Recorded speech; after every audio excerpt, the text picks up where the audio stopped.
एक Boeing 787 Dreamliner, एक ऐसा प्लेन जिसे दुनिया सबसे सेफ प्लेन मानती है, टेक ऑफ करता है और कुछ ही पल बाद क्रैश। 240 से ज्यादा लोगों की जान जाती है। शायद इंडिया का सबसे बड़ा एयर डिजास्टर। कुछ लोग कहते हैं सिस्टम फेल हुआ, तो कुछ कहते हैं कि सिस्टम एक्सपोज हो गया। ये है सीकोस द कॉन्स्पिरेसी थ्योरी शो, जहां आज हम डिकोड करेंगे कि क्या बोइंग सिर्फ प्लेन बनाता है या उसके पीछे कुछ छुपा है। क्योंकि बोइंग कंपनी का वही ड्रीमलाइनर प्लेन था जिसके खुद के इंजीनियर ने इसके खिलाफ वार्निंग दी थी, और उस वार्निंग देने के ठीक एक दिन बाद उसकी बॉडी मिलती है। लोग कहते हैं सुसाइड है, लोग कहते हैं कॉन्स्पिरेसी है, पर क्या ये सच में सुसाइड था? आपको क्या लगता है? क्योंकि पहले 737 मैक्स गिरा, फिर विसल ब्लोअर की मौत, और अब AI-171। जब पैटर्न बार बार रिपीट हो तो क्या ये एक्सीडेंट होते हैं या किसी छुपी हुई कहानी का एक सच? अहमदाबाद से लंदन जा रही फ्लाइट AI-171 का प्लेन एयरपोर्ट पे रनवे के एंड तक गया, थोड़ी देर उड़ा, सीसीटीवी ने दिखाया और पायलट का मेडे आया, नो थ्रस्ट, लूजिंग पावर,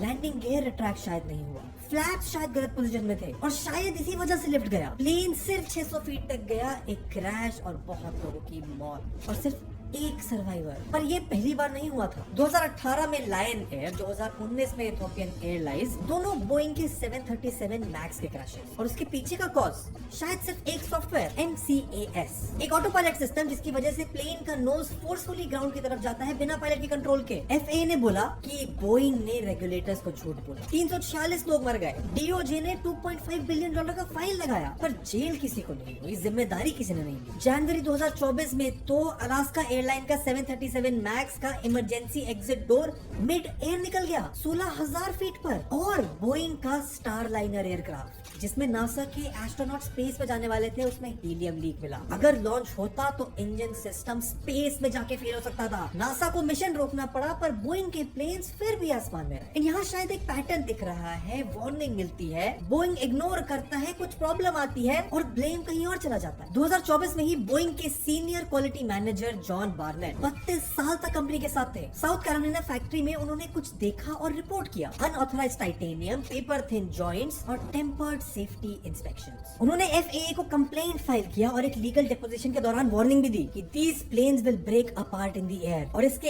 एक दिन बाद वो एक होटल रूम में डेड मिले। रूम लॉक्ड था, ऑफिशियली सुसाइड, अनऑफिशियली साइलेंस। और जिस मॉडल के खिलाफ उन्होंने ये वार्निंग दी थी, इंडिया में वही प्लेन क्रैश किया। पहले 737 मैक्स, अब ड्रीमलाइनर, तो कल क्या? अहमदाबाद क्रैश के बारे में अभी तक कोई वेरीफाइड इन्फॉर्मेशन या कंफर्मेशन नहीं है कि उसके पीछे का असली कारण क्या था। जब तक कुछ क्लियर नहीं होता हम तो वेट करेंगे, पर तब तक आप अपने विचार फीडबैक बॉक्स में जरूर बताना। और मैं